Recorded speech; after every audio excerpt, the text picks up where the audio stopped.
have found the most tangible way to make an impact is starting with a gratitude journal. I'll go into my entrepreneur journey. So first off, to get into real estate investing, I was lucky enough to have an uncle. Some of the people who I've been talking to about our opportunities haven't been able to invest. But now through Pocket Properties, they're able to invest because they have their Reg CF license. Properties is they're democratizing real estate investing.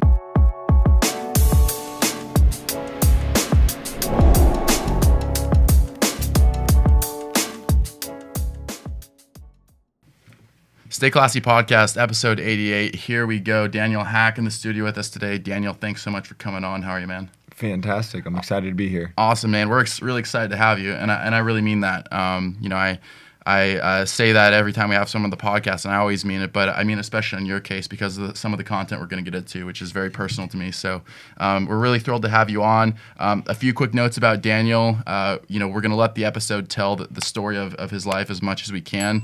But I do want to say a few things first, which is that you're a nonprofit founder. You're the founder of the Grateful Everyday charity, which works towards providing mental health advocacy for people everywhere who need it. And you're also the host of the Gratitude podcast, what's the website again for you guys to give that a quick shout out? Gratitudemovement.co. Gratitudemovement.co. Please check it out, guys.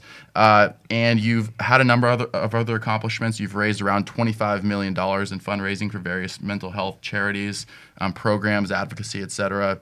But the big thing that I'm also leaving out so far is that you are a hugely successful real estate investor. You help people accumulate passive income through a number of different ways that we're going to get into in the course of this show. You have a vision that you told me about before we start recording, where you said that your goal is to make something like $1 billion or even more for your clients through passive investment, which is an amazing goal. And there's a lot to you outside of the work and philanthropy stuff as well, who you are as a person. But again, you're going to let that story tell itself in a little bit here. So the first question I just wanted to ask you is, there's a quote that you said on a podcast recently that I was watching. And I didn't watch the full episode. I was watching a clip. But the quote went something along the lines of, the pursuit of happiness is not a bad thing. But if we utilize that as the foundation of our lives, that is not a life that I would personally want to live. And the reason I dwell on that and start there is because I believe it's going to tie over into our conversation about mental health. So the pursuit of happiness, that just seems like something that we all intuitively agree on. Is that's sort of what we're all here to do, right? Or at least most people. There's exceptions, but most of us intuitively to some level, we're trying to pursue happiness. We're trying to live happy lives. Whether it's material success, and it's not always material. Some of us, really value family most of all. Others people have, long-term philanthropic goals. But it seems like we're all pursuing happiness at some level. You kind of turn that on its head in this quote, and in that podcast, you're saying hey, it's not bad in of itself, but it's not the foundation of a life I would want to live. What do you mean by that? And sort of how does that tie into just sort of your philosophy as it comes to life, mental health, etc.?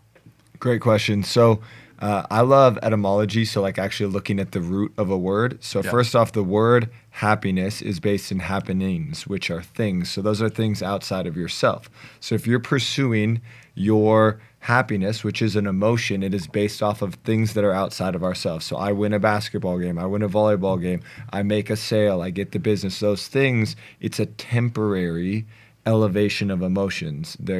But it isn't the foundation that we build our life on because it's something outside of ourselves. That's saying, hey, my life needs to be perfect for me to be in that place of joy. And so what I look at is the difference between happiness and joy. Happiness is based off of things.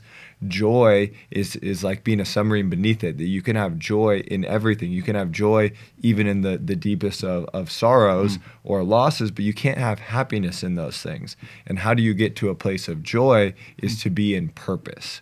So I think the pursuit of purpose is much more important than the pursuit of happiness. Sure. And what is the pursuit of purpose? What we were created to do. What can you do differently than anyone else?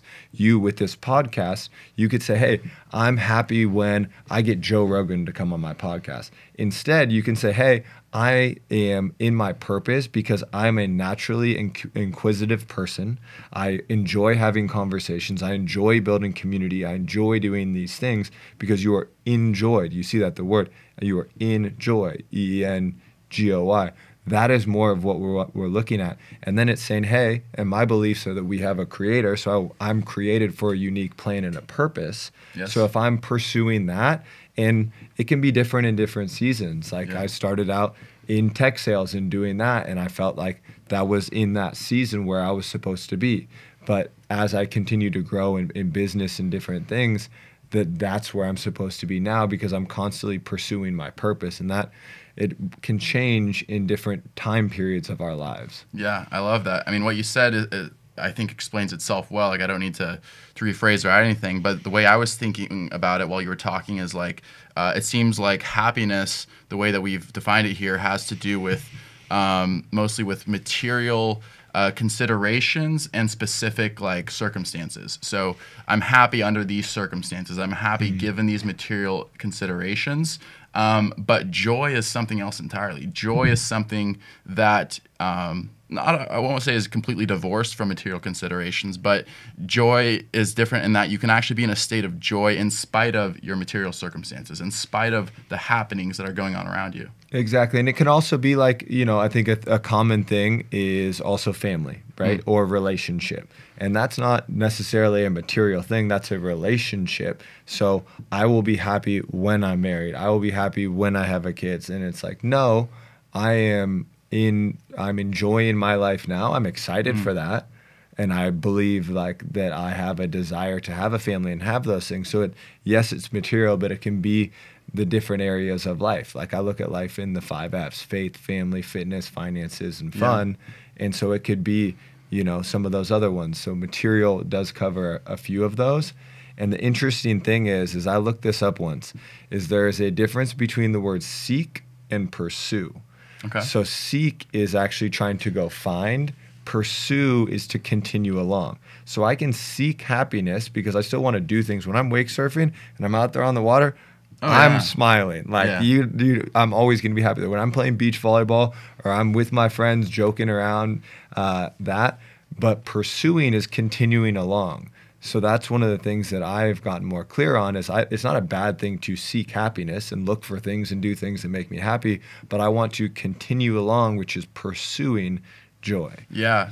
Yeah. So something I was like thinking about recently actually was just like that what we're talking about, because I genuinely do agree with you about this philosophy of happiness, joy, etc. So, but I think what we're talking about, correct me if we're not on the same page here, is that to say that we should have joy, that we should sort of put joy in a different place than happiness. We're not at all saying that like, hey, you should just like close your eyes and like Dorothy and the Wizard of Oz just like wish you were like somewhere else and like ignore the world and pretend like material things aren't real and ignore your work, ignore family, like pretend like material things. That's not what we're saying at all. Actually, the philosophy that I have for myself and that I think that you shared to some extent is this idea that actually we should strive to be the best in those areas, but it's not a thing where we're motivated necessarily by the same material considerations that someone else might be. In fact, we're motivated by a love and joy that goes beyond that. And I want to kind of give you space for a minute to talk about that, because I think that also ties into your faith, and I think it ties into your mental health advocacy about like that greater purpose that actually drives you to where actually you do want to be the best in all these different areas, and you are one of the best in your fields, in entrepreneurship, in real estate investing, in philanthropy. But it's actually driven by a different set of considerations than might motivate other people. Like, tell us about that story. Yeah, and so one of the interesting things is it would be much easier if it was all action or all sit there but it's actually this beautiful, and I used to say it's pendulum, but then through a conversation with the mentors, it's almost an infinity symbol where the human experiences were ebb and flowing between action of like being and doing. We're still supposed to do the things and be in our purpose there. And so for me, it's like, okay, I believe that I was created for a plan and a purpose, and I believe that there's a creator, so God. So I'm looking at what am I here to do? How can I fulfill the plan and the purpose that God has for my life? And so that first starts with that relationship with God, because what it does is it makes me look at something that's bigger than myself. If I'm only looking internal and saying, hey, I'm going to do these things or I'm going to do this, it's a hard life to be able to live. But then it's to say, hey, I'm here to, one, unveil. So I think it's the convergence of becoming, which is doing, and unveiling, which is what I already am. So I'm unveiling that purpose that I have for my life and continuing to pursue that. Attention San Diego homeowners, I can help you sell your home for more money in less time and keep you in your current home for up to 6 months while we search for the new home. If you're thinking of upsizing, downsizing, or just cashing out, contact me immediately. My name is Gabe Mendez, and I've been awarded top 1% of real estate agents in San Diego County with a perfect 5-star review for the last 6 years. Listen, you've done what most investors do, which is buy low. Now it's time to sell high. We don't know how long these interest rates will remain this low. Don't miss this opportunity and contact me today. Yeah. I don't know if this is related to what you're saying, and maybe not, but I was just thinking, well, because you were talking about like sort of your relationship with God and sort of the things that are, we're talking about the things that are valuable for you with God that might differ from the things that are valuable like in our material physical world. And I was thinking of a quote that a friend of mine told me recently, and I'm not sure if it was his own quote or if he took it from somewhere else, but it goes something along the lines of what is unknown before the world may be cherished by God. And I was just thinking about this idea that like things that we accomplish in life that sometimes are not going to get the highlights, not going to get like all the accolades, are actually some of the greatest success stories of all. And I think that relates to what you do because, you know, you have hard conversations with people about real suffering, real depression, real anxiety, real mental health struggles that people face every day. And this goes, by the way, regardless of whether you're a religious or faith person, like everybody deals with these kind of struggles to some degree, and some people suffer with it all their lives. And I've talked about this before on the show about my own personal struggle with this. But the reason I bring this up is, you know, oftentimes I feel like it's the little conversations and the things that don't really get seen, don't get social media highlights, that actually do the most good in the world. And like, so with that being said, like tell us a little bit about some of the work you do just on a regular basis, with guidance, with counseling, with mental health advocacy, like some of the like sort of day-to-day work that you do that you believe is making such an impact. Yeah, so first off, to your point is I do believe that like, yeah, we get accolades for business success. We get accolades for, you know, doing different things there, but it's actually those one-on-one conversations that are normally the biggest impact in somebody's life. So whether I'm having a conversation of somebody who's like, hey, I just went through this, I made a mistake maybe after a relationship or did something in their life and they're beating themselves up and they're in this place of not being able to feel emotions and could be depression and some of those things. It's being there, being a voice, being able to help them through that and giving them tangible tools to help grow out of that. And you never know what and for me, a lot of my journey has actually been through podcasts. You never know what one podcast will change the trajectory of somebody's life to make such a massive impact. And so for me, I'm all about tangible. So we have the Gratitude podcast, which has been really advocating for mental health and really giving tangible tools while also talking to people within the business space of how the mental health is impacted by what they do, because we do spend so much of our time at work each day. So how do we navigate those things? But for what we do, there's organizations out there who will focus on awareness. I come from a business background, so I'm about action. What is the tangible tool that can make a difference? And so through my research and through studies, I have found that the most tangible way to make an impact is starting with a gratitude journal. So what that does is that changes your perspective. So just by writing 3 things you're grateful for, that will decrease depressive type 2 symptoms by 30%. So if we can get a gratitude journal in the hand of every single high school student in the country at such a impressionable age to start not only changing their perspective, but also creating a habit and a practice of writing down their thoughts, especially in a generation that has only had social media. Like our generation's the last one that lived with social media and without it. Yeah. But that generation has only had smartphones, has only had that. So in terms of journaling and writing and reflection, they're never bored. You have a phone that has constant dopamine. Yeah. So that practice of actually reflecting, that practice of saying, hey, this happened, this thing that happened to me could actually be happening for me if I look at it through a lens of gratitude. Yeah, and what's so the 30% stat that you mentioned, I don't want to completely gloss over that, because like we're talking about having one of these gratitude journals, according to the information you presented, actually it was essentially that it reduces like mental health disorders by like 30%. Was that kind of the depressive type symptoms by 30%? And we're talking about like saving lives here, because I mean that's like 30%, like and I don't know if there's a tangible way to measure that, obviously, but like we're talking about like that's probably for some people at least like the difference between life and death. Like because the depression, anxiety, those kinds of issues, like the final conclusion of that is often death. Unfortunately, that's just the sad reality. I mean, I've shared on this show about a close friend of mine who passed away a few years ago from suicide, and I always think to myself, like, was there something I could have said or did? And my friends around me, we've shared the same sentiments. But when you bring up this gratitude journal, this thought of like, hey, just something as simple as writing down what we're thankful for every day can make a 30% difference. Those are the kinds of tangible results that save people's lives. So talk more about that and some of the other tools that you talk about with the podcast, and also just like practically, like the conversations you have with people. What advice you give them? Like, talk about that. Yeah, so I think one of the first things is that, especially we as men, like, don't always allow ourselves to feel emotions. So one important aspect is to actually first allow ourselves to feel the full spectrum of emotions, so that we can point to what is happening and where we are with that. So that's a big aspect there. And to allow yourself, a lot of times what will happen is we'll suppress emotions and suppress the things that are happening, but then we can't feel the full joy if we don't feel the full sadness.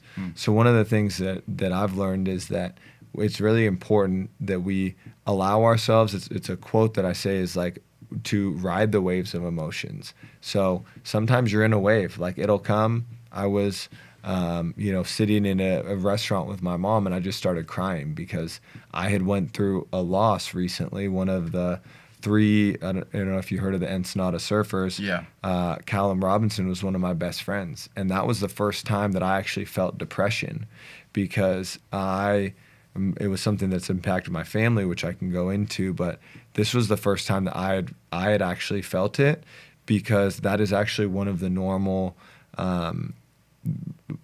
the process of going through grief and loss is depression. I remember it was a Tuesday. I came back from men's prayer, and I just slept the whole day. And my mom heard it in my voice that she was so concerned that she came down. But luckily, I had a walk scheduled with one of my best friends that I got out, got some sun, got some movement. So I think one of the first things is to be able to, one, allow yourself to feel the feelings, and to be able to say, hey, tomorrow's going to be better than today. And then it's really important, not only a gratitude journal, but getting out and moving. So there's a reason that people will tell you to go on a walk, to go on a shower, to do something that you're good at. So self-esteem and self-image is built through, one, doing something that you're good at, being in personal growth, are two ways to be able to build that. So if you can do something that you're good at, if you can create some momentum, if you can move your body and do those things, if you can learn and get into that space, those can actually help the way that you see yourself and the way you believe other people to see yourself. So if you're in some of those dark places, doing some of those simple things can actually make a really big impact there. And then being in community. So one of the ways that we talked about when in terms of, and this relates not only to mental health, but also navigating grief, is like, we went through three things. One is be in community. Two is allow yourself to feel the feelings. And then three is like relive the experiences. So when we were going through that with Callum, we were actually like, hey, talking about the stories, talking about that and going through those things, but allowing ourselves to feel some of those things. So those are some ways to, and I think the community aspect is one when we're talking about depression that's really important for them to know, hey, I'm not alone in this. And that was even for me as I was going through that, it's really a state of depression during that time, was like, oh, I know I'm not the only one, because there's a group of us who all were impacted. We were all supposed to be at Tahoe that weekend for his birthday. So those are some of the tangible ways and some of the conversations. Yeah. Well, first of all, but before I get into engaging with that, I just want to say I'm genuinely sorry about Callan. I was thinking what you were talking about in terms of sort of sharing the memories and sharing the stories. I was thinking, as I said earlier, about when my friend passed away 5-6 years ago now. There was, because it was also suicide, there was a ton of like guilt that myself and his other friends felt that was associated with that. And I was just thinking about for how long that was like buried. And I can't speak for the rest of my friends, but for myself, it was buried. It was so overwhelming when it got up that I just pushed it to the back over and over and over again. And to your other point, like taking that first step of like just doing something when you're feeling that low is so important, whether it's going for a walk, taking a shower, cleaning your room. Oftentimes I find that first step is like so hard. It's so hard. Like once you kind of get the momentum, you get back into like a rhythm. Things often get easier, and they don't always. But that very first step is often like so. It seems like impossible. Just like dragging yourself out of bed, and maybe like going. Enjoying this episode? Subscribe for more content on finding your own path to success. Every subscriber makes a huge difference to the pod, and we're grateful for everyone. And don't forget to throw us a classy like and comment too to let YouTube know that you're a fan of our stuff. Now back to your regularly scheduled podcasting. Going to the gym when you really, really don't want to, or whatever it is. Like for some people, it's running 5 miles, which I personally don't enjoy. But like everyone has that different like sort of like method of healing. But taking that first step sometimes just seems impossible. Like how do you like deal with that? Yeah, I think the biggest thing is like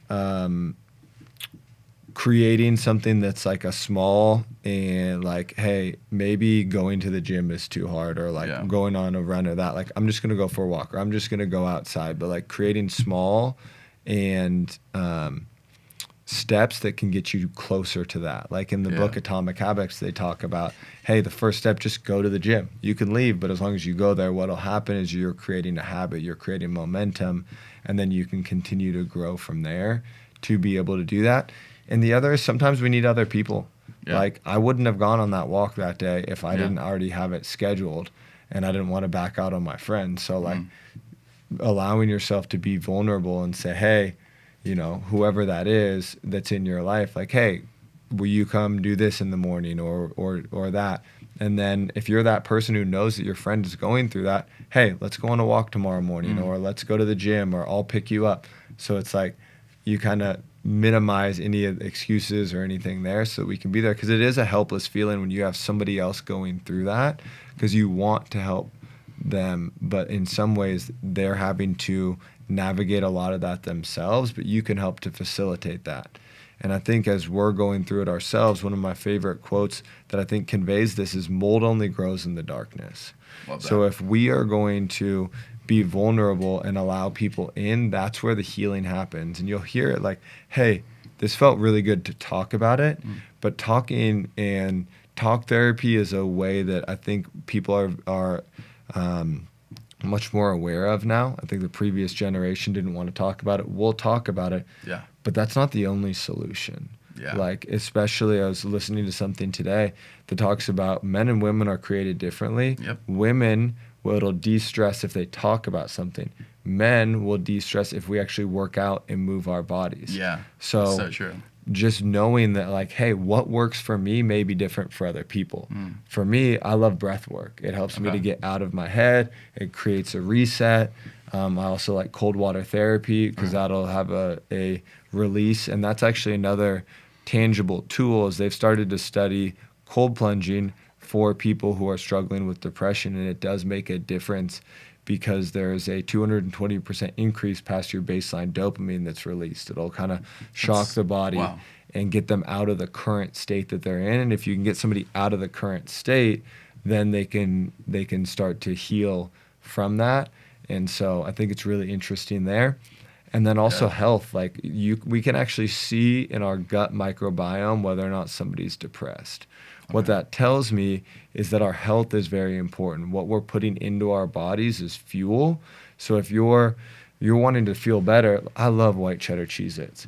If I eat white cheddar Cheez-Its and like all these things that are highly processed with seed oils and different things versus fruits and meat, like I like elk or bison or eggs or some of the healthy fats in those things, that can actually help because it puts my body into a better state because I'm feeding it what it needs versus, you know, putting it into a state where it's trying to break down things that it's not naturally created to process. Yeah. Well, I love how practical you're getting. We're not just talking like big level, like, oh, mental health, like depression. We're actually getting into, here are some practical steps that you can take to address how you're feeling in given scenarios. So there's different, we could do whole podcast episodes on a number of the things you talked about, but one thing I wanted to address is just this theme of accountability, like accountability as being an important element to not only mental healing and mental processing, but I believe it's also an important element to life, to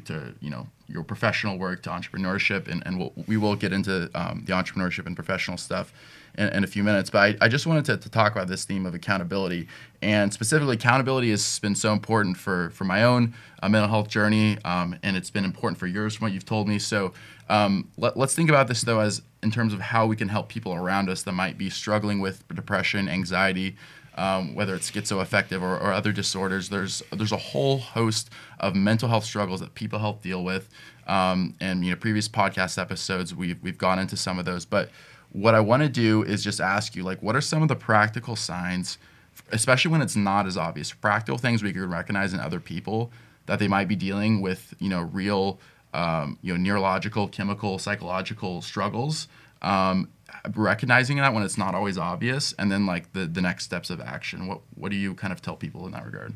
Great question. So, and this is one of the things that's common is like, for those of us who have lost somebody close to us, you always, a lot of times hear is, if only I would have known.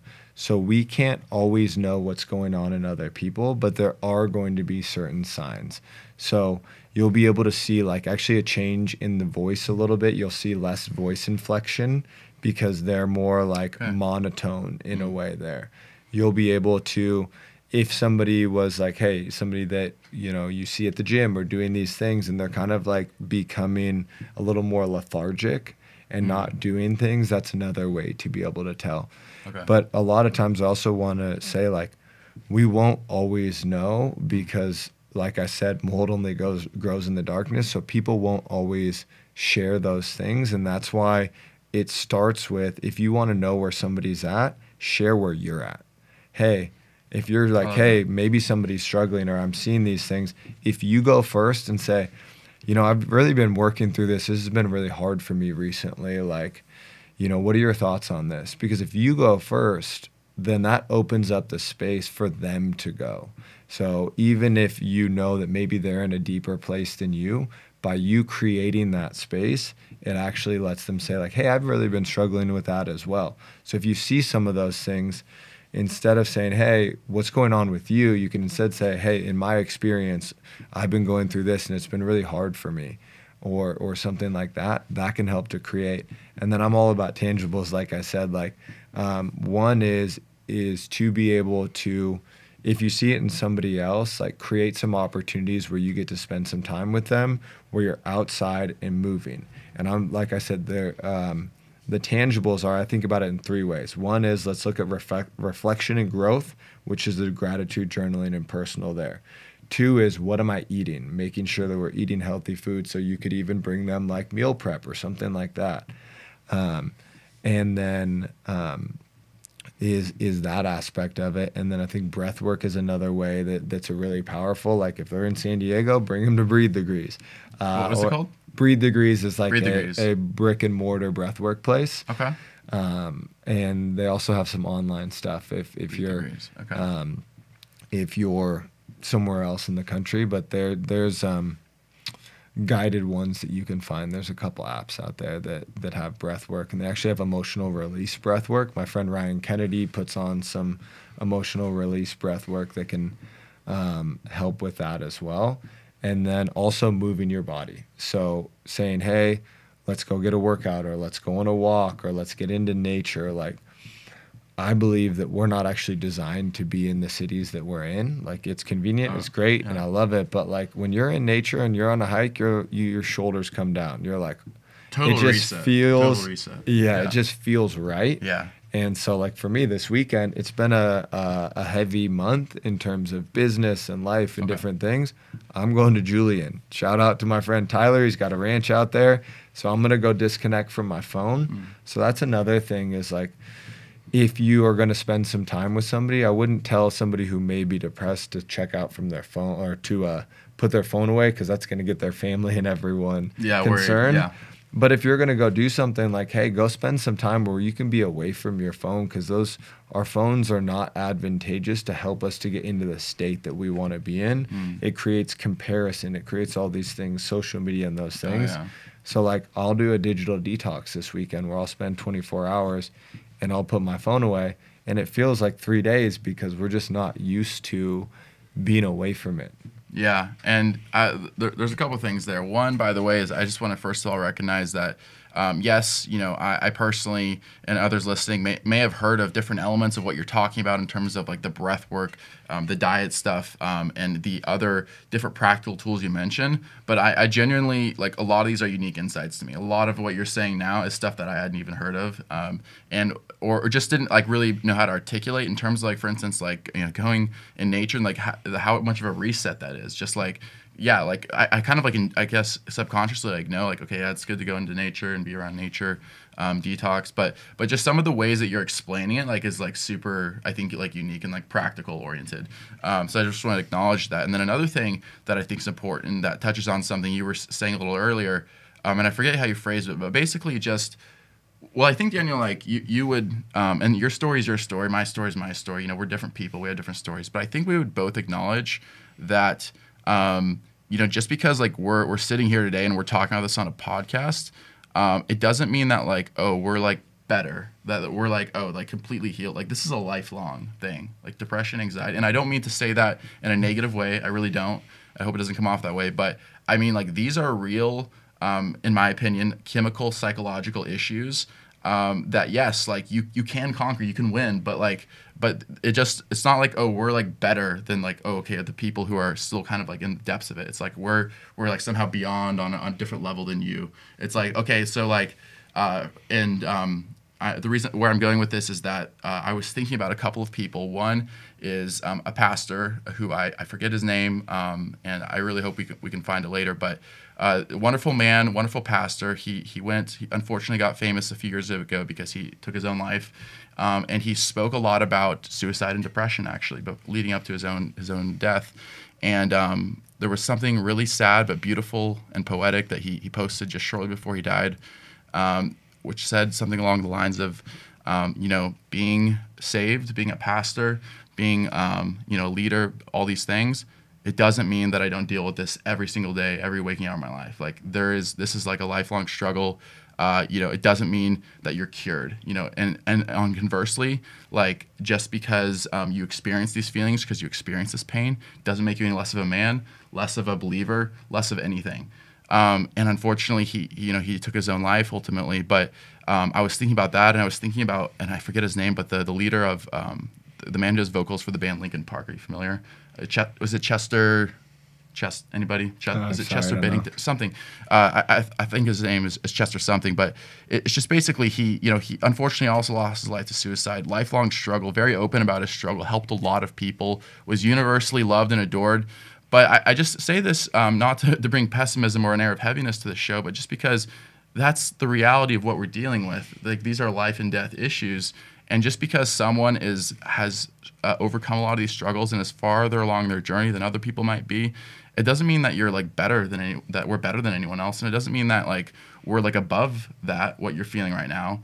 So I just kind of wanted to add that kind of level of relatability, and like that we're just still connected to those issues as much as other people. So 100%. And we can sometimes, if you see somebody on stage or you see somebody who's ahead of you in business or these different things, like, oh, well, their life must be perfect or these things. And it's like, we're all humans. We all struggle and navigate some of the different things in different times in our life. Like, when you start a family, that'll throw in a different impact where sleep impacts it. And there's all these things. And it's like, yes, I have looked into this and studied it because of some of the dynamics of what I've been through, but it doesn't mean that I don't go through it myself. Like I'm talking about 4 months ago feeling in a place of depression. I'm talking about 2 weeks ago where I had to text some of my friends and say, I don't know what to do. I'm so overwhelmed. I'm at my wit's end.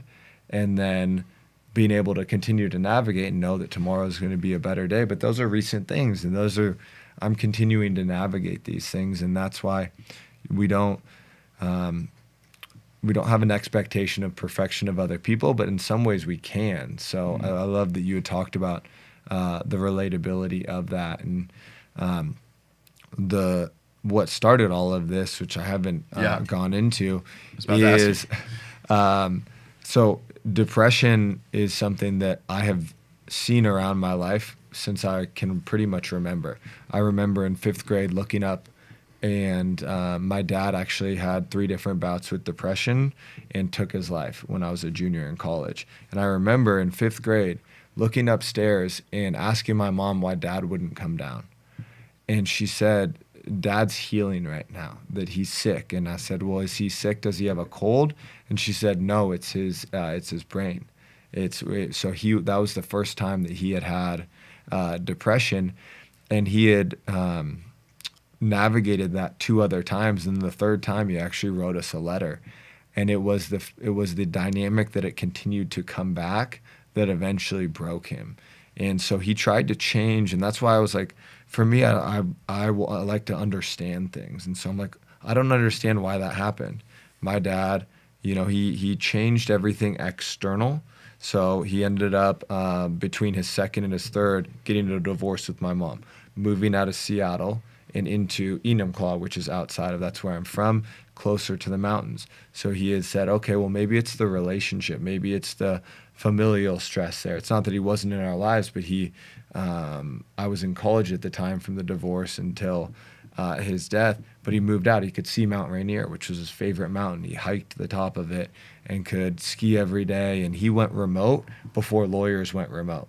He did it back in the early 2000s, and so he changed everything external, but he didn't, I don't think he truly healed from the traumas of his life.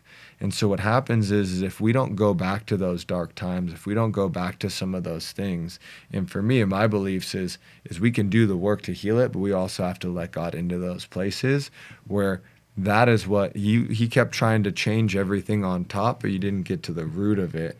And so he had a tough childhood. His dad was an Army.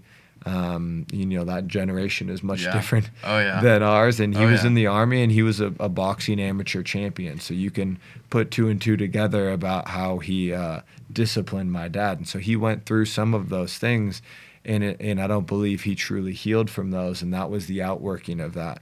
And I think traumas and what they'll call is early or adverse childhood experiences, or ACEs, are really the root of pretty much all of the issues that we have in today's day and age in terms of mental health, addiction, and those things. So it can go to depression.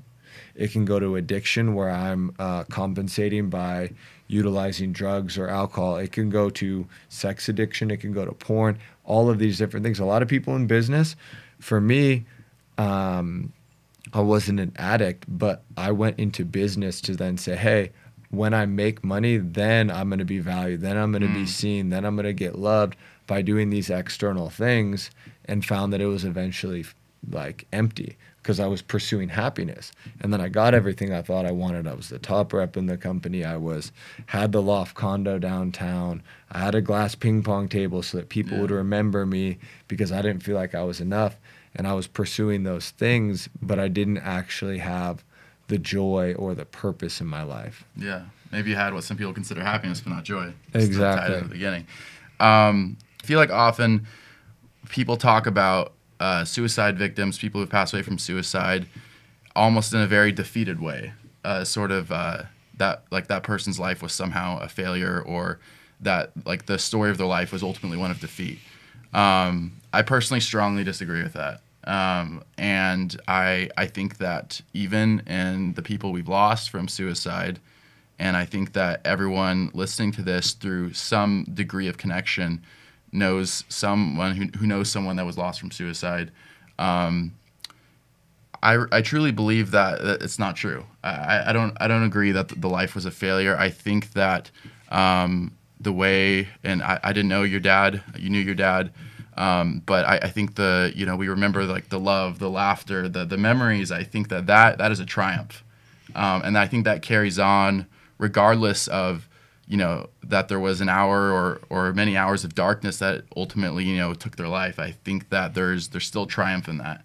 And I'm going off on this because I think it's actually still helpful to people who are still suffering from depression, from mental health, to remember that it's not all black and white. It's not always, and I'm not trying to say like truth is like relative. I don't believe that, but I'm saying that the story of our lives and like the journey of our lives through mental health, through depression, anxiety, it's not always like clear cut.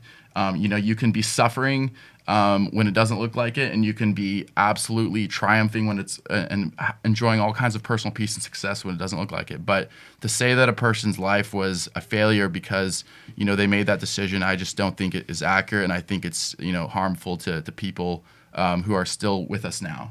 But anyways, and I feel free to weigh in on that. But no, I agree with that, and I think it's perspective. Attention San Diego homeowners, I can help you sell your home for more money in less time and keep you in your current home for up to 6 months while we search for the new home. If you're thinking of upsizing, downsizing, or just cashing out, contact me immediately. My name is Gabe Mendez, and I've been awarded top 1% of real estate agents in San Diego County with a perfect 5-star review for the last 6 years. Listen, you've done what most investors do, which is buy low. Now it's time to sell high. We don't know how long these interest rates will remain this low. Don't miss this opportunity and contact me today. Yeah. Right? So yes, his life was cut short. Yes, I wish he was still in my life. Yes, he won't be able to meet my kids or grandkids, and that's a sad thing. But I have the choice. That's the difference between reacting and responding. Reacting is just like a quick, I don't even think about it. Responding is saying, hey, I'm going to choose what I'm going to do in the future. And so what I did, and I love that word of triumph, is I chose to turn a tragedy into triumph, to say that, hey, my dad was not perfect, but he did teach me things that I would like to provide to the world. He did have a light that I would like to light the candle of other people through that. And what he said, and it became a mantra for my life, is when I was in elementary school, I'd read the sports section every day, or middle school. Yep. And I would say, he'd go to work, he was a lawyer, and so I'd say, hey, have a great day. And I remember this one time, he turns to me, when I say that, he said, Daniel, no. Having a great day is letting the day come to you. You have the choice to make it a great day. So that became a mantra for my life, which then led to really what I am doing now in the gratitude movement and what we're rebranding as Grateful Every Day, to be able to really champion mental health, to say, hey, we have the choice. We don't have control over everything that happens, but we do have control over how we respond to it.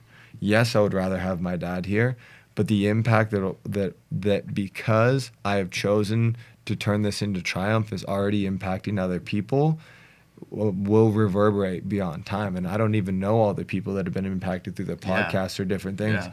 But some of the stories that I have heard of a family in Arizona that I met through a investment deal that we both did, and them listening to a podcast, and then they start to gratitude journal, and he sends the Go Giver book, which is one of my favorite books, to somebody. And now every morning in the breakfast room, the same place where my dad initially told me to make it a great day, they all say that in their family of 7 with 5 kids. Like, if it helps one person, if it just helped that one family. And that's one of the things that I think that will stop a lot of people is, who am I? And I remember thinking that when I first started, who am I to do this? And then my response to that is, if it helps one person, because I'm just one person. My dad was just one person. So if I can be a help to one person, to one family, and continue to go on from there, then that will empower me to take the steps. And I don't even know what will happen beyond that. And that's the beauty of technology and podcasts and what social media can be used for good, is you can reach a lot of people. Yeah, well, I just want to touch on that and then ask you a related question. But just basically, like, with the idea of just touching one person, just having impact on one person, like, thinking about that for a second. I mean, again, I said it before, but I think we often get caught up in this comparison framework of, well, and it can even be with good things, right? It can even be with philanthropy. It's like, well, this person reached millions of people. This person reached thousands of people. I'm just kind of here, like, doing my thing, like. How many people are, it's like, but if you even like made one person's day better, like that was enough for today. Like to have that mindset of like, hey, like a text you sent, a conversation you had, like something you did at work made one person's life better. like actually being okay with that being enough. And I'm not saying to sell yourself short. That's not what I'm saying at all here. But I'm saying to maybe look at how we measure impact a little differently. And so related to what you said, and this segues into kind of the next like topic and related chapter of your life, which is, you know, your success in business, your success with real estate investing. You know, you have these huge goals, these amazing goals of, you know, generating a passive income for other people. But I feel like sometimes, like, and I'm guilty of it too, we kind of talk about it as like two totally separate things. Like, oh, it's like, you know, Daniel's a great entrepreneur. He's a great, you know, businessman. You know, he's a great real estate investor.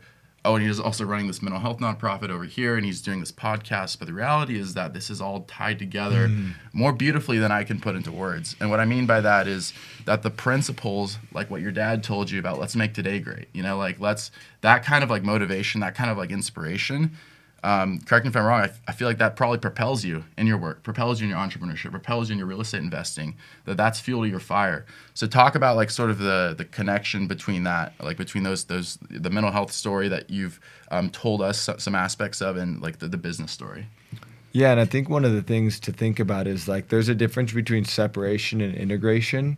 I don't need to go on vacation to get away from the life that I live. I go on vacation so I can reset, so I can get away from technology and some of those things. So I think the word integration is really important. I'm continuing to look at how can I integrate all of the different areas of my life so they can connect seamlessly together.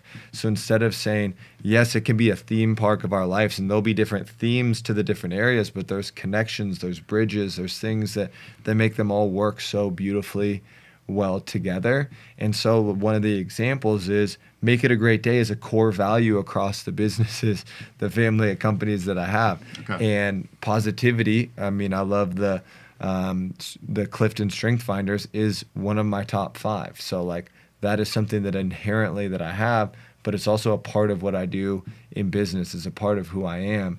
And so it does integrate there. And then I'll continue to look at how can I connect these things. So for me, I believe my God-given gift is connecting people. Okay. So whether that's with business opportunities, whether that's different entrepreneurs or business owners or people in different places who are like, okay, well, you need marketing here, or you need a bookkeeper, or this, or I believe if you guys collaborate here, then this can help. That's where my lane is now. And so I'm looking at how can I connect these things? How can I connect these people? And for example, with how does investing and nonprofit come together? Yeah. Well, with what we do in Connection Capital, we give back 1% to Grateful every day so that we can make an impact, so that we can connect these pieces. And what does that do? When people are looking at, okay, well, I want to look into real estate investing, which I can go into kind of the dynamics of what we do there. Sure. But guess what people will connect with? Somebody who has been impacted by mental health is like, oh, well, I'd rather, you know, invest in a deal that has great returns with Connection Capital rather than just putting my money in the stocks or, you know, something through Morgan Stanley, because it's just a big bank. Where what we're doing is making an impact financially, but then also making the world a better place. And so that's the theme across all of the businesses and what I've done to get me to this place today is how is this making the world a better place? Yeah.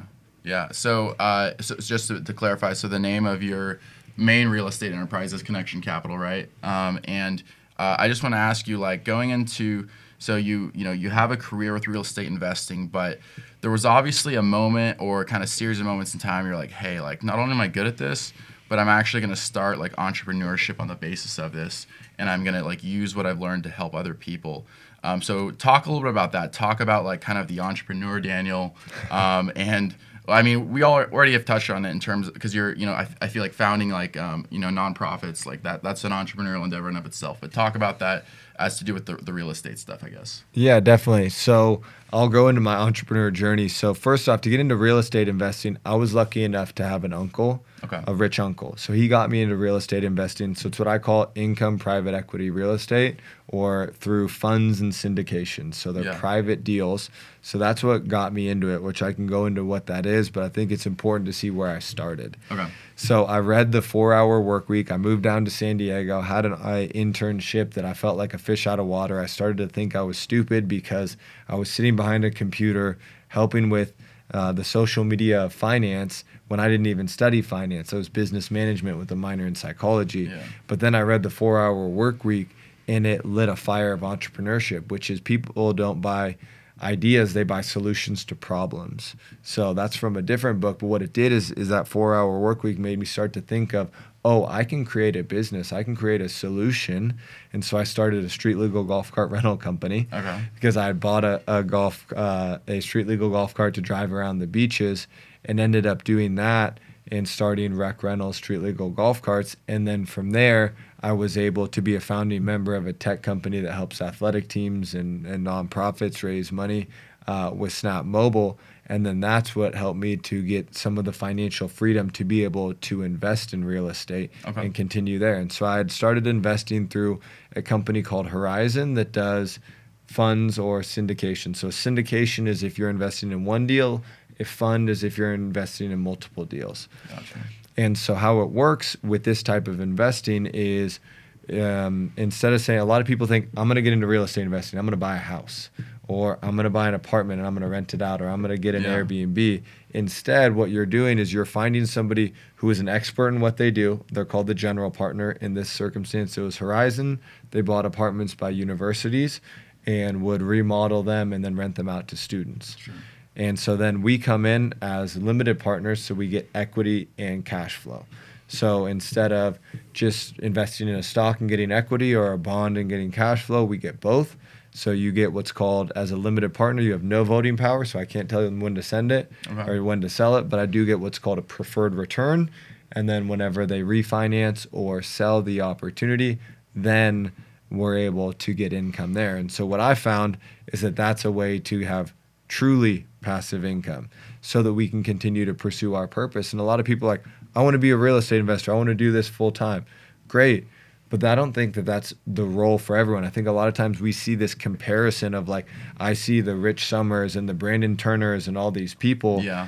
When a lot of times and that's why I think it's important to pursue our purpose is, yes, if you're passionate about real estate and you want to learn it and do these things, it's going to take some time to be an expert in Outliers. It talks about 10,000 hours, which 40 hours a week, that's 5 years. And there's people who have been in it for 15 and 20 years, and that's who you're competing with. So for me, and a lot of the people that invest through what we do, is their giftings and their purpose are in other areas. They may be business owners of restaurants, or high-performing sales reps, or energy traders, or stuff like that.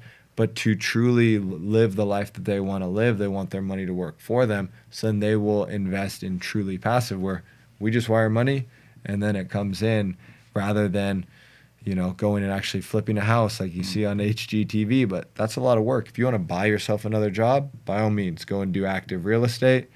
I tell people I'm retired from active real estate, or retired there, and more about passive. So so I think you explained clearly sort of what it is you do, but in terms of so do you most of your time is spent now sort of coaching people to make good real estate investment decisions, or are you still sort of focused on kind of getting people to get involved in deals that you're involved with? Great question. So it's two pieces. One is education, and two is connecting. So like I said, I believe my God-given gift is connecting. So I go out and find deals. We have a fund that will invest in the opportunity. And so that's what I'll go and do, and that's called like a co-GP. So we'll go and invest in the deal, and that's within real estate. We also have a partner in a fund that's called TeedUp that buys healthy businesses. So you see a lot of the wealth transfer that's going to be happening between the boomer generation and our generation is happening through people selling cash flowing businesses. So both of those are through funds. One's real estate, one's business acquisition. So really, I want to be the rich uncle, my Uncle Peter, shout out to Uncle Peter, to other people. Love and Uncle just, Peter. Dude, he's all world. And really be that to other people and connect people with those opportunities and educate them, whether they invest in some of the stuff we do, or they're better educated to ask the questions, so when they're looking at other opportunities that they can invest at a higher level, or know hey, my 401k from my previous job, I don't have to just have that sit in an index fund. I can move that into a self-directed IRA, and I can invest in real estate. I can invest in, I don't always do crypto, but there's a couple that I have. But you can utilize a self-directed IRA and invest in a tax-free environment. So now I'm not getting taxed when I get these gains on some of these real estate opportunities or business acquisition opportunities, and then I can just continue to invest in those. Did you subscribe yet? If you like our content, it's the easiest way to support the pod. Hit the subscribe button on the bottom right and keep it classy. Sure.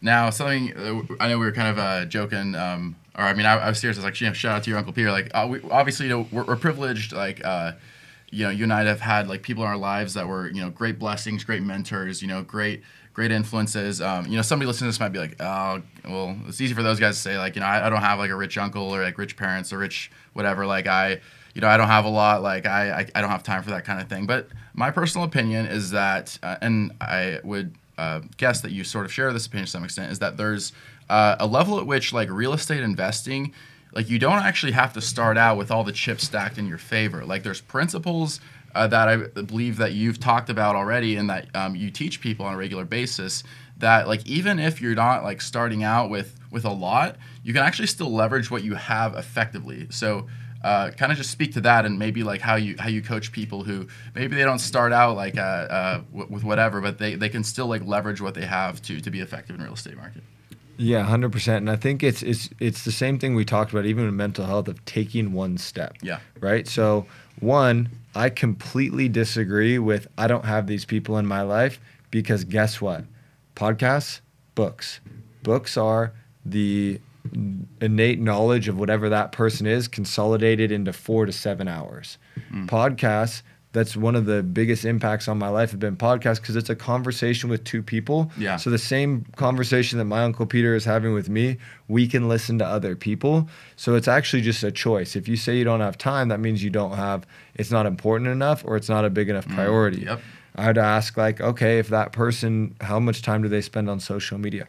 How much time do they spend watching Netflix? Yeah. And those things is like, we do when we have the priority, it's there. Yep. And so one of the great things is, and this is another gift that's so full circle, is that like you can start real estate investing, or you can start investing at any time.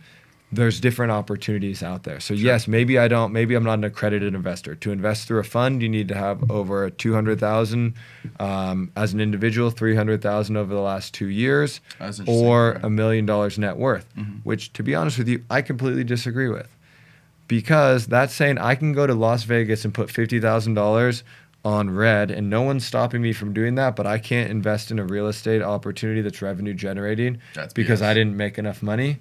And now the government is going to tell me where I can invest my money. But the great thing is that there is now legislation that is crowdfunding. So Callum connected me with a company called Pocket Properties that is the 88th. They got the 88th, what's called a Reg CF license. So they are able to actually take unaccredited investors. So some of the people who I've been talking to about our opportunities haven't been able to invest. But now through Pocket Properties, they're able to invest because they have their Reg CF license. So what Pocket Properties is doing is they're democratizing real estate investing, which is absolutely amazing. And I think it's so beautiful. That's groundbreaking. Yeah. Right? And so that'll be launched. They just got the license in the next couple months. And so for that specific person is start somewhere.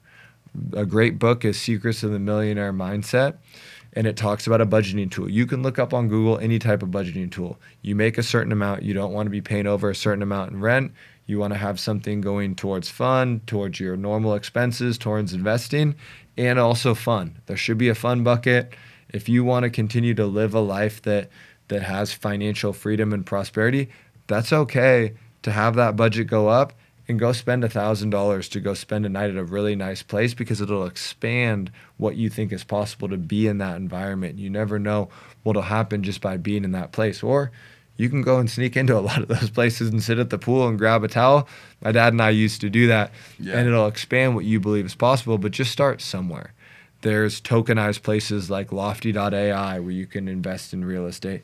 And if you just create that budgeting tool of, okay, I'm going to put this into this and this here, that creates a habit so that as you continue to grow, then you're able to get into investing in that. But I think one dynamic is we also need to pursue our purpose so that in the marketplace, if we want to invest, we need to create enough value to be able to invest money. So if you're not a business owner or if you didn't have education in something that may have a lot of upside, like a doctor or an engineer, sales is another place where you can make good money. But there are places that you can do that. So I encourage to find something that has a high opportunity to make more money. And if not, then you've got to put in the time. People like my fund or other people, if you bring the right deal, we'll bring the money, you bring the work. Like, that's a very common joint venture or dynamic. So there's a number of ways to do it, to get into it. You can go gotta get creative. Yeah. Right. Then they call it creative financing. Yeah. Joint, like, there's a way to seller finance opportunities. So there's a lot of ways to get into it. I love that. I mean, and people who listen to the people who listen to lots of episodes of the show probably sick of me saying this, but there's a Arnold Schwarzenegger quote I love where he says something along the lines of like, when people say, "Oh, I don't have time to work out," he's like, "No, like, you have the time. Like, you don't want to make the time. Like, make the time. Like, because I guess his thing was when he first moved to America, he was doing night school and he was working a full-time job and working out 5 hours a day, all this stuff. And so he's like saying, if I did it, none of you have an excuse. He was immigrant and stuff. But I just think all the time, like, the barriers that we put around ourselves, and some of these things are real issues. But it's like, yeah, like with real estate. There is education out there. There's more resources than ever, right? Podcasts and books.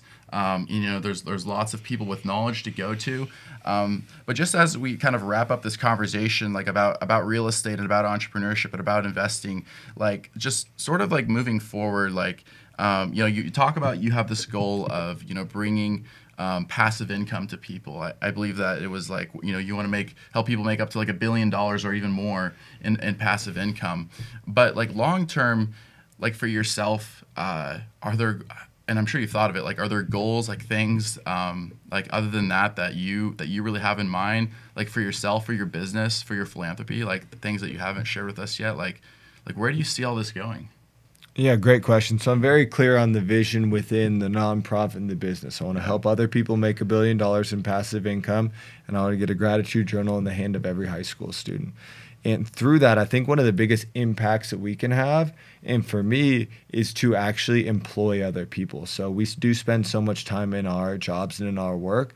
And so I want to create these businesses not only for financial freedom and to make an impact there, but also to be a job creator, to create a place in an environment that people can be proud to work in, they can feel valued, that they can make an impact and make a difference. So that's really important to me. And then also to be a light to the world. Like my relationship with God's really important to me. And so one of my quotes is like, I know that I am supposed to be in the beaches in San Diego, being an impact there. I had an opportunity to take over an acai bowl place called the Mad Beat, and I've had a number of different opportunities there.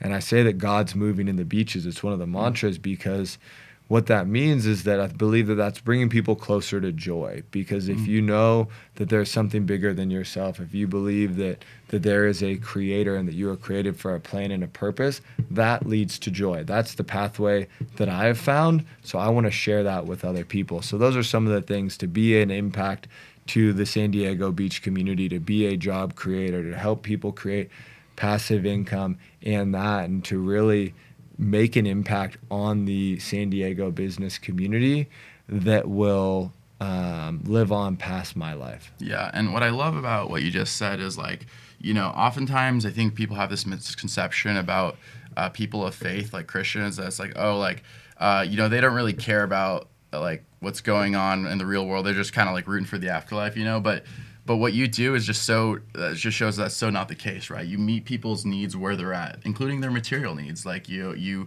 with mental health, you provide practical everyday resources, practical everyday tools, which we've talked about on this podcast. And at the end, I'm going to give you a chance to shout out some of those like resources people can access online and through social media. But and then with the acai bowl business, what was the name again? The Mad Beat. The Mad Beat. That's right. Like, and just what you're doing there, what you're doing with real estate investing is you're like saying, hey, like, my faith is like central to my identity. And at the same time, I'm going to meet people like where they're at, like with their material needs, not in spite of my faith, but actually because of my faith, because that's what I feel compelled to do. That's what I feel God's called me to do. That's what I feel driven to do by the love that God's put inside of me. And I just, I don't share this very often on this podcast because it's honestly been a deep personal struggle for me, and there's not time to get into it. But, I'm a believer myself, and it's something that, I feel often that like there's this disconnect with when believers talk about like the future, and just, of course, like we are like promised like eternal life, like in the Bible, but it's like, right now there are real needs. Like people actually need our help like out there. Like it's not someday in the future, it's right now. It's every day. So like I just want to acknowledge that, and kind of like with what you're doing, your business adventures, and I wish we had hours and hours to go through this, but it's just like I feel like there is such a real connection and such a genuine nature to what you're doing, because it's directly connected to what you're saying. Like you back it up. So I don't know where the question is in that, but like I just wanted to acknowledge that before we close. So yeah, 100%. I think one of the things, in even where the disconnect can be between people of faith and without, is that a lot of people's experiences with religion and not relationship, and that God created us to be in relationship with Him, not to just follow rules. Yes, there is a truth, and the Bible is taught to help us live in alignment with what's God's best for us, but it's about relationship. And if I can receive the love of God, then I can give that to other people and be in that purpose. And one of the things that I've also seen is like, yes, I'm compelled to do these things in building businesses and mental health. But one aspect of that is I believe if my dad was truly spiritually healed, and yes, he was a Christian, but in his beliefs and some of that, it was a little bit more of that religion aspect than it was relationship to allow God into those places. So I feel deeply convicted that is also an aspect to it. And so I want to give the tangible tools, but also know that like that is a component. There's the 5 F's: faith, family, fitness, finances, and fun. And it all works together, and it comes from a place of love that is so important for me, and to be able to give that to other people. Yeah, and I just want to close with one more thought, and feel free to weigh on this. But I just, just to be clear, like this podcast, like Stay Classy podcast, what we do, we're not just like speaking towards people who share my convictions or your convictions about faith, spirituality, religion. But this is central to our identity, and that's why we're talking about it now. But I just want to say, like, to speak directly to your point about like how people confuse religion and relationship. So like I think that there's a very simple truth, right, that like underlies everything you're saying, which is just like that Jesus has like the greatest commandment, which is to love your neighbor. Love your neighbor as yourself, and there's like kind of a second element to it. I don't want to. It's go out and make disciples. Go do likewise, essentially. So right. So like just like the simplicity of love, and he's like saying, like he says after, like, hey, all of the laws, all the rules, all the regulations that you've been taught, not that that's bad, but that can all be summarized through like this principle of like love. And I just I don't mean to like go off on a sermon here, but it's just like there's something very simple there that I think we like overcomplicate in life, right? Where with our advocacy, and some of the good things that we do, we overcomplicate it, and it just comes back to like what's like the motivation, what's the driving force. And I think you get that, like you thoroughly get that. Yeah. And it's the foundation and that's where there can be a divide, is like we first have to love ourselves. Yeah. And that's what a lot of people miss. And that is why they don't love their neighbors, because they don't feel they're not enough. They don't feel that they're enough themselves. And so they're going to project that on other people. And that's why I think it's so important that scripture is love thy neighbor as thyself, because we can't give something that we don't have ourselves. And so that's it's an impact, and it is even like the US and the world is like we're still supposed to care about everybody that's in it, even if they don't look the same, even if they don't believe the same thing as me. And I believe that that's one of the issues that we currently have, is that there is not civility, which is the opportunity to have a conversation and believe two different things. Yeah. So everyone needs to agree on how. Not everyone had a dad that struggled with 3 bouts of depression and ended up dying by suicide. So I'm going to think about things very different than you. I grew up in Seattle. Some people could, Arnold Schwarzenegger was in a different country. So we all have experienced life differently. So our perspective is going to be different. So if we can start with grace to say, hey, I don't think you agree with what I believe, but like hey, I want to understand. Yeah. And I still love you as a person. Yeah, and I still love you, and I want to understand. And then we can have a conversation like, cool, well, we don't agree on that, but that's okay. And it's actually the issue is when we are not okay with believing different things or based off of our experiences. Yeah. And I don't mean to cut you off there, but just like finally, like, you know, we could really do a different podcast episode on the civility dialogue that we just kind of got going there, and also on the faith spirituality stuff. And I would honestly love to do those podcasts with you. But and I'd love to get to know you more, Daniel. Like, it's honestly been an honor to have you on the show, man. And I really mean that. But just to close, like, just practically, like, as we wrap up, just again, like the websites, the resources, like. Tell us the website where people can find access to some of the mental health tools and kits that you talk about, and also like some of the business related stuff, like with Connection Capital. Just kind of tell us where the best way to get your information and to proceed accordingly. Definitely. So our website with gratitude, which will be grateful every day, is gratitudemovement.co. Okay. And the best way to get a hold of me or to interact with me is really on Instagram at Daniel D. Hack.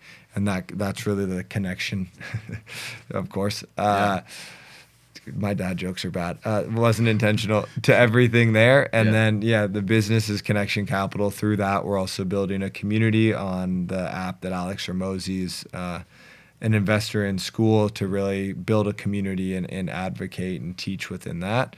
But those are the main places. Come into the Mad Beat, have an acai bowl. Where are you guys located? We're on Garnett, right across from Bank of America, 2 blocks up from the pier in Pacific Beach. I'm not always there, but our amazing staff is. But yeah, shoot me a DM. I'm always down to grab an acai bowl. It's all music infused. So like our most popular is the Beyonce. We've got the Green Latifah juice. We've got the Beats by Dre with vanilla protein, the protein juice, making that a thing. So those are where I am. But you can usually find me playing beach volleyball or at a dog park or, this weekend in Julian. So that's where I'm at. Well, hey, loved having you on this show. I really do mean it. Like, let's do like a episode 2, 3, 4, 5. Let's do a whole series, man. Let's make it happen. But in closing, Daniel Hack, ladies and gentlemen, loved having you on, man. Absolute pleasure. Thanks so much for coming on. Thank you. All right, awesome. That's a wrap, guys. This has been another recorded episode of Stay Classy Podcast with your host, Steve Wire.